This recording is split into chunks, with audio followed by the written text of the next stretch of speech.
Halo, assalamualaikum. Ini udah malam dan aku gabut banget. BTW, ini bulan November ya guys. Mungkin ini udah agak telat, tapi tiba-tiba aja tuh aku keingetan sama tragedi Python tahun 2003. Kira-kira kalian masih ingat nggak? Jadi tragedi Python tahun 2003 ini merupakan kecelakaan mengerikan yang merenggut puluhan nyawa siswa SMK Yapemda 1 Sleman, Yogyakarta. Sebelum kita mulai, mari kita kirimkan doa untuk semua korban. Semoga mereka mendapat tempat terbaik di sisi Allah Subhanahu wa Ta'ala. Amin, amin ya rabbal alamin. Tahun 2003, tepatnya bulan Oktober, SMK Yapemda 1 Sleman, Yogyakarta merencanakan untuk melakukan study tour ke Bali. Pada saat itu total peserta sekitar 150 siswa dan mereka dibagi ke dalam 3 bus pariwisata dari perusahaan AO Transport, yang berarti setiap busnya itu berisi sekitar 50 siswa, terus juga ada guru, pemandu wisata, 1 orang supir dan juga kenetnya. Mungkin sekitar 56 orang kali ya. Setiap bus dilengkapi AC, DVD, dan toilet. Pokoknya fasilitasnya tuh cukup mewah lah pada masanya. Bagi mereka ini perjalanan yang pastinya beneran ditunggu-tunggu ya, karena gimana pun ini kan momen kebersamaan dan juga kenangan masa sekolah. Rombongan bus berjalan beriringan dengan formasi bus 1 di depan, bus 2 di tengah, dan bus 3 nih paling belakang. Tapi dari awal bus 3 tuh kayak udah nunjukin tanda-tanda aneh gitu loh. Waktu perjalanan berangkat ke pelabuhan, kaca bus tuh tiba-tiba pecah. Dan saat akan sampai pelabuhan Ketapang, tiba-tiba atap bus nih tersangkut kabel listrik. Akibat hal tersebut, rombongan pun harus berhenti kan beberapa kali buat nyelesain problem itu. Semua orang menganggap ini tuh ya udah gitu, cuman musibah kecil atau ya kebetulan lah, nggak ada yang tahu gitu kalau ini pertanda buruk. Setelah melepaskan kabel, mereka pun melanjutkan perjalanan menuju ke Bali menggunakan kapal feri. Mereka menyeberangi Selat Bali dari Pelabuhan Ketapang ke Pelabuhan Gilimanuk, Bali. Setibanya di Bali, semua berjalan lancar. Mereka pun pergi ke tempat-tempat yang memang sudah mereka rencanakan dari awal. Pokoknya di sana mereka happy lah. Akhirnya tanggal 8 Oktober tahun 2003, rombongan pun bersiap pulang menuju ke Yogyakarta. Dan lagi saat perjalanan menuju Pelabuhan Gilimanuk, kaca bus nomor 3 ini pecah lagi. Akhirnya diputuskanlah, aku nggak tahu ya gimana perbincangannya di sana. Pokoknya bus nomor 2 ini jalan ke pelabuhan terlebih dahulu, sedangkan bus nomor 1 menemani bus nomor 3 memperbaiki kacanya. Singkat cerita, bus nomor 1 dan bus nomor 3 nyusul dan ketemu dengan rombongan bus nomor 2 di pelabuhan. Dan akhirnya mereka pun menyeberangi Selat Bali menuju Pelabuhan Ketapang dengan selamat. Sesampainya di Jawa, formasi pun dirubah menjadi bis 1 tetap di depan, lalu bis 3 dan bis 2 ini switch nih, jadinya bis 3 di tengah dan bis 2 ini di belakang, karena khawatir bis 3 ini kenapa-napa lagi, kan dari tadi ada masalah ya. Nah saat itu di bis 2 posisinya ya, situasinya supir utamanya yang namanya Armando tuh lagi istirahat di kursi kernet, dan yang mengemudi adalah Budi atau si supir cadangan ini ya, si kernetnya itu. Malam itu mereka melewati jalur Pantura. Awalnya perjalanan mereka tuh baik-baik aja, tapi waktu mereka ngelewatin kawasan Banyuglugur, BTW Banyuglugur Situbondo Jawa Timur ini terkenal rawan ya guys. Jalur ini tuh terkenal rawan. Karena kenapa? Karena tanjakan yang curam, tikungan yang tajam, minim penerangan, dan jauh dari pemukiman warga. Oke, sampai mana tadi?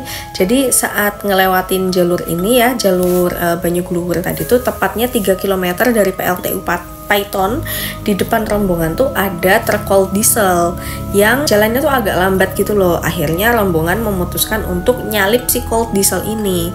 Waktu nyalip nih, bis 1 berhasil nyalip, bis 3 juga berhasil.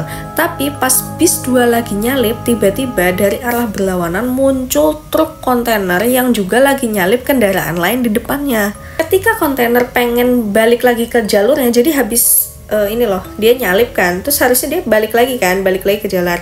Nah sopirnya tuh kaget karena ngelihat ada tumpukan pasir di jalur yang memang harus dia lewatin itu. Karena panik, refleks supir kontainer banting setir ke arah kanan, dan tepat di jalur kanan itu ada bis 2. Akhirnya tabrakan pun tidak dapat dihindari. Benturan keras menghantam sisi kanan depan bis. Bagian depan bus ringsek. Situasi pun makin buruk waktu itu karena ada kobaran api muncul dari area mesin akibat pecahnya tangki kontainer. Semua penumpang panik, mereka pada lari ke arah depan untuk membuka pintu, tapi pintunya macet karena ringsek akibat tabrakan itu.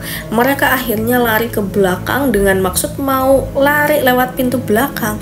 Tapi tiba-tiba saat itulah kol diesel yang tadi mereka salip nabrak bagian belakang.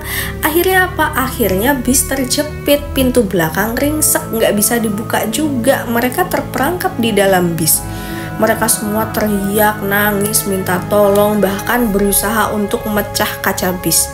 Tapi nggak bisa, karena apa? Karena pada saat itu belum ada alat pemecah kaca dan juga apar yang buat matiin api itu loh, di dalam bis tuh nggak ada. Warga-warga di luar di jalan itu yang pada mau nolong nggak bisa berbuat apa-apa karena api yang berkobar semakin besar. Di tengah kekacauan itu ada 2 orang yang berhasil mecah kaca depan, yaitu Armando, si supir utama yang tadi, dan si Budi tadi itu, kernetnya itu. Armando lompat lebih dulu, terus disusul juga sama Budi.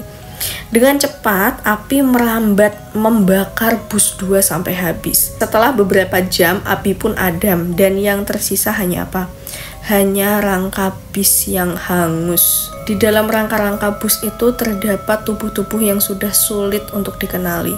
Mereka ditemukan menumpuk di bagian belakang bis, mungkin mencoba membuka pintu bis di belakang dan juga menghindari api. Sebagian dari mereka ditemukan terjepit juga di antara kursi. Setidaknya ada 54 korban jiwa dalam peristiwa ini, di mana diantaranya ada 50 siswa, 2 orang guru, dan juga 1 pemandu wisata. Jenazah dibawa ke RSUD Situbondo. Karena ruang jenazah penuh, sebagian ditempatkan di lorong rumah sakit dengan es untuk mencegah pembusukan. Terus gimana dengan Armando dan Budi? Armando mengalami luka bakar yang parah, begitu juga dengan Budi. Namun pada saat perawatan di rumah sakit, Budi meninggal dunia. Keesokan harinya, iring-iringan 54 ambulans bergerak menuju Sleman. Warga Yogyakarta berbaris di pinggir jalan menangis dan mendoakan para siswa. Para orang tua meratapi foto anaknya, beberapa pingsan, dan ada yang menggenggam baju yang terakhir dipakai anak mereka.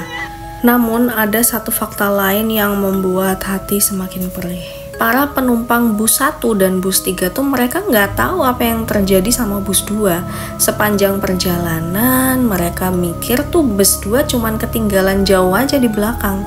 Mereka nggak nyangka kalau waktu mereka lagi tidur pulas di dalam bus yang hangat, teman-teman mereka tuh lagi berjuang untuk hidup. Mereka lagi berjuang dalam kobaran api hanya beberapa kilometer di belakang mereka.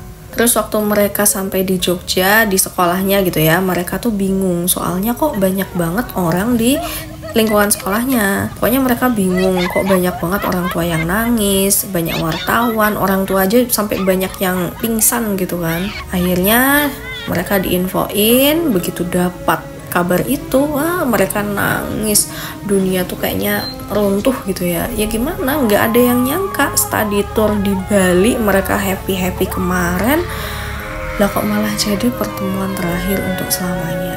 Dan dari hasil investigasi, polisi pun menyimpulkan penyebab utamanya adalah kelalaian supir truk kontainer. Namanya adalah Kozim dan juga Imam Syafi'i. Mereka berdua ditetapkan sebagai tersangka. Dan dari kejadian ini akhirnya regulasi transportasi umum pun dirubah menjadi semua transportasi umum wajib ada pintu darurat, wajib ada palu pemecah kaca, wajib ada apar, dan pintu samping sopir itu dihapuskan. Sistem darurat manual pun diwajibkan. Mirisnya peraturan itu lahir dari air mata Sleman, khususnya SMK Yapemda 1 Sleman, Yogyakarta. Semoga tragedi ini tidak pernah terulang lagi, dan semoga kita selalu berhati-hati di jalan, konsentrasi, dan berbanyak berdoa. Ingat, ada orang di rumah yang menunggu kita pulang.